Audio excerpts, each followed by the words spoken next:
গণতন্ত্ৰৰ মহান উৎসৱ নিৰ্বাচন লোকসভা নিৰ্বাচন 2024 বৰ্ষ যেন এতিয়া শেষ পৰ্যায়ত উপনীত প্ৰধানমন্ত্ৰী নৰেন্দ্ৰ মোদীৰ অভিলেখ সংখ্যক নিৰ্বাচনী প্ৰচাৰ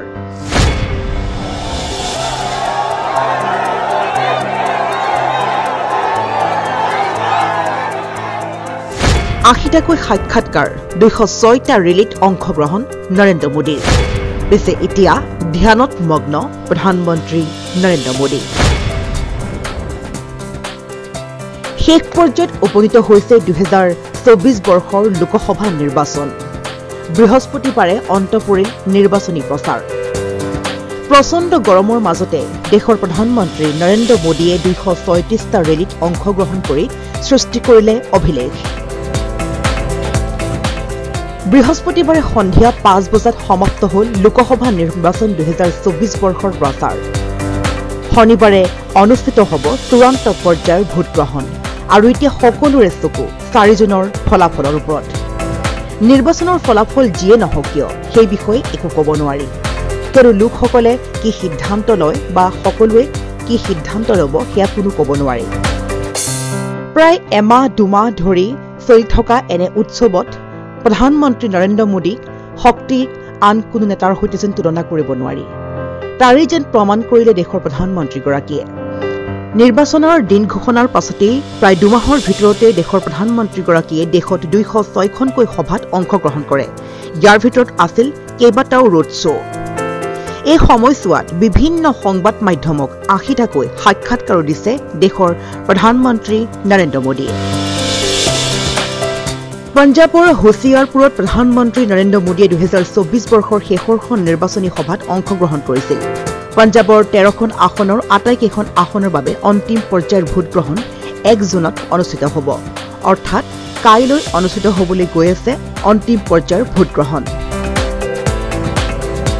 আৰু এই সময়ছোৱাতেই দেশৰ প্ৰধানমন্ত্ৰী নৰেন্দ্ৰ মোদীয়ে যেন সামৰিলে কেইবাটাও ৰোড শ্ব' কেইবাখনো মিটিঙত অংশগ্ৰহণ কৰি নিজৰ নিৰ্বাচনী প্ৰচাৰ এতিয়া ধ্যানত মগ্ন প্ৰধানমন্ত্ৰী নৰেন্দ্ৰ মোদী বৃহস্পতিবাৰে নিৰ্বাচনী প্ৰচাৰ সমাপ্ত কৰাৰ পিছত 48 ঘণ্টাৰ বাবে ধ্যানত মগ্ন হৈ পৰিছে মোদী এই সময়ছোৱাত তামিলনাডুৰ কন্যাকুমাৰীৰ বিবেকানন্দ শিলা স্মাৰকত ধ্যানত মগ্ন হৈ আছে দেশৰ প্ৰধানমন্ত্ৰীগৰাকী 2019 বৰ্ষতো প্ৰধানমন্ত্ৰী নৰেন্দ্ৰ মোদীয়ে অন্তিম পৰ্যায়ৰ ভোটদানৰ পূৰ্বে নিৰ্বাচনী প্ৰচাৰ সমাপ্ত কৰি উত্তৰাখণ্ডৰ কেদাৰনাথত ধ্যানত মগ্ন হৈছিল আৰু এইবাৰো দেখা গৈছে নৰেন্দ্ৰ মোদীক ঠিক একেই পৰ্যায়ত পিছে 4 জুন তাৰিখলৈ অপেক্ষা কৰিব লাগিব ভাগ্য হ'ব নিৰ্ণয় প্ৰত্যেকগৰাকী নেতাৰ দেশখন কাৰ হ'ব দেশৰ প্ৰধানমন্ত্ৰী নৰেন্দ্ৰ মোদীৰ নে আন কোনো নেতাৰ National Desk, News at Assam.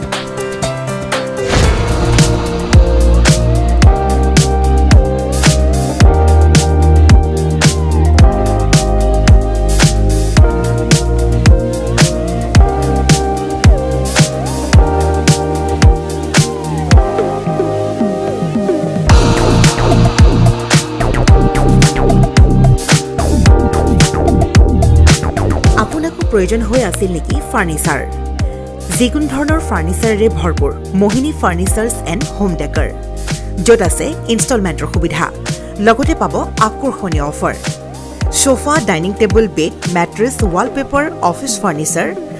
Painting and home automation modular kitchen interior ডিজাইনকে ধৰি সকলোখিনি উপলব্ধ গতিকে দেৰি কিহৰ আজিয়ে যোগাযোগ কৰক 9678538081 অথবা 9085595514 নম্বৰত ঠিকনা VIP road magazine opposite royal palace বিভাগ ভৱন গুৱাহাটী